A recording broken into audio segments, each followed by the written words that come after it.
من الفضاء جاء الخبر اليقين: خطط بوتين وتحضيراته للمعركة الكبرى الحاسمة شرق أوكرانيا باتت بين أيادي وتحت أنظار الجميع.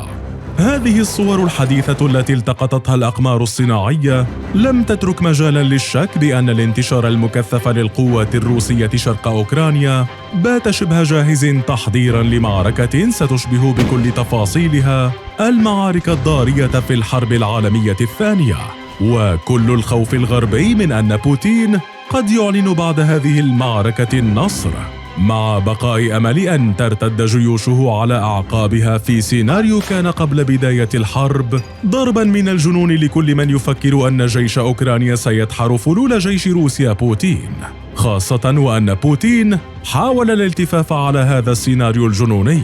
وتنفيذ الاستراتيجية الجديدة بالتوجه إلى الشرق وتخلي روسيا عن هدفها الأول بإسقاط كييف. لكن منذ انسحاب القوات الروسية من محيط العاصمة لم يهنأ المدافعون الأوكرانيون عن المدينة بانتصار على قوات بوتين بعد قتال شرس لأكثر من شهر حرم جيوش روسيا الجرارة من دخول العاصمة. لكن الاحتفال بالانتصار طغت عليه صور المأساة التي اكتشفت وسط أنقاض مدينتي بوتشا وبوروديانكا، حيث تناثرت جثث المدنيين في كل مكان وسط الدمار الهائل.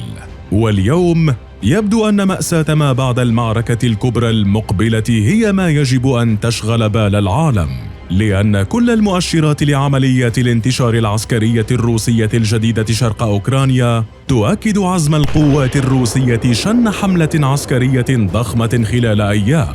خاصة وأن تواصل التحرك باتجاه الشرق الأوكراني تضمن مئات المركبات المدرعة والقوات المزودة بالخيام ومعدات الدعم. كما تمركزت قوات جرارة في الحقول والمزارع بالقرب من البلدات الروسية على بعد حوالي 5 أميال من شرق الحدود الأوكرانية، ما يعني أن الزحف يقترب لتنفيذ هجوم واسع النطاق في دونباس، وهو أمر تؤكده صور التقطت من مطار خيرسون لشاحنات الخدمات والإقامة الروسية محفورة في الأرض لحمايتها من الهجوم.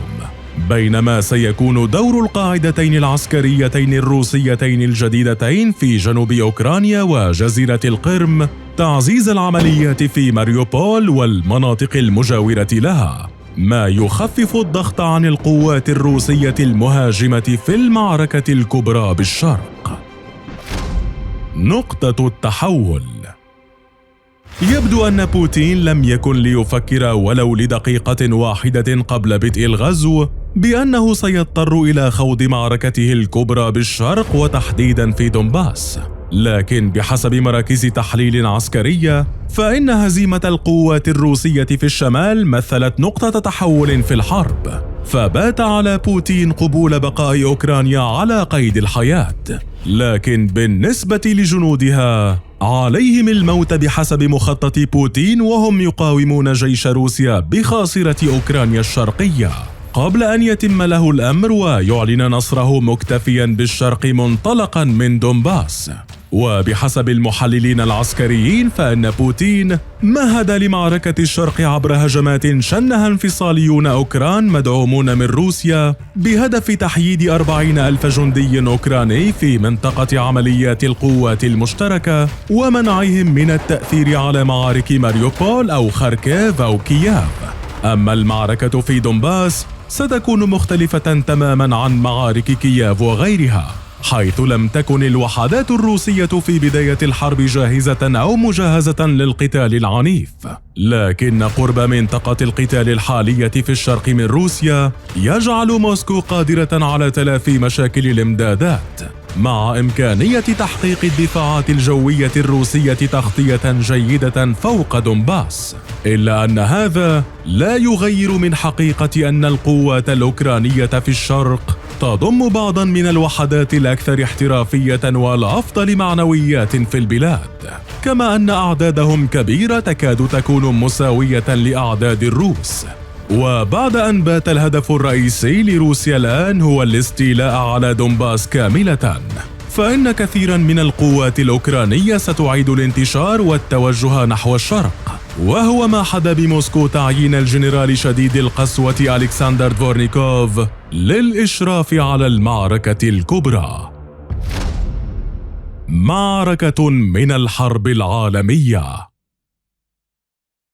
في سيناريو سيختلف كثيراً عن المعارك السابقة منذ بداية حرب موسكو على كييف قبل 6 أسابيع، فإن تحول روسيا نحو الشرق يجبر أوكرانيا على خوض معارك تقليدية تشارك فيها دبابات ومدفعية وطائرات على تضاريس مستوية وقاحلة في كثير من الأحيان، ما قد يسمح لروسيا الاستفادة من تفوقها في المعدات العسكرية، وهو ما حدا بالرئيس الأوكراني فولوديمير زيلينسكي طلب تقديم مساعدة عاجلة. وبحسب الخبراء العسكريين فإن روسيا ستبدأ هجومها من مناطق شمال مدينة إيزيوم الأوكرانية بعد اكتمال حشد نحو 60,000 جندي احتياط روسي لسد الفجوة في الجنود، بينما ستتحرك جيوش أوكرانيا من شمال أوكرانيا بوحدات متتابعة نحو دونباس. وبعد ساعات من بدء المعركة قد تواجه التشكيلات الكبيرة بعضها البعض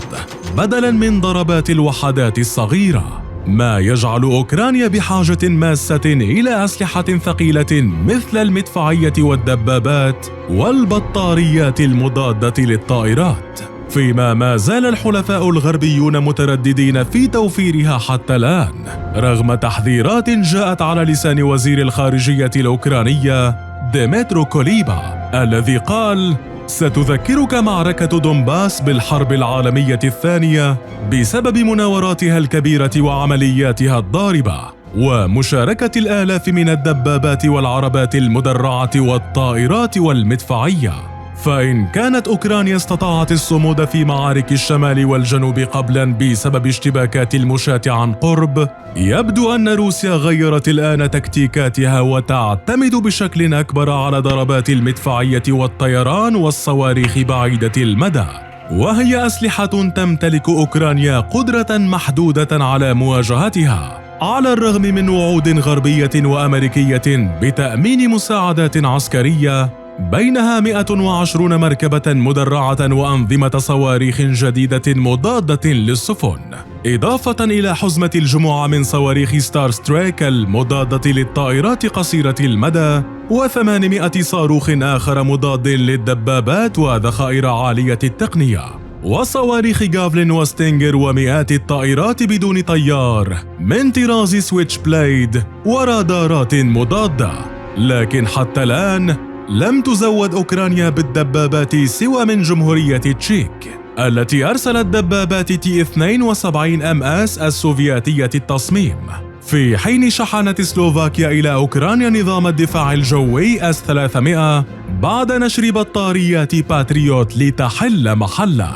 وأنت هل تعتقد أن الغرب سيزود أوكرانيا بالأسلحة الثقيلة قبل المعركة الكبرى؟ أم أن الناتو وأمريكا وأوروبا سيتركون كييف تواجه مصيرها مرة أخرى أمام جيوش بوتين؟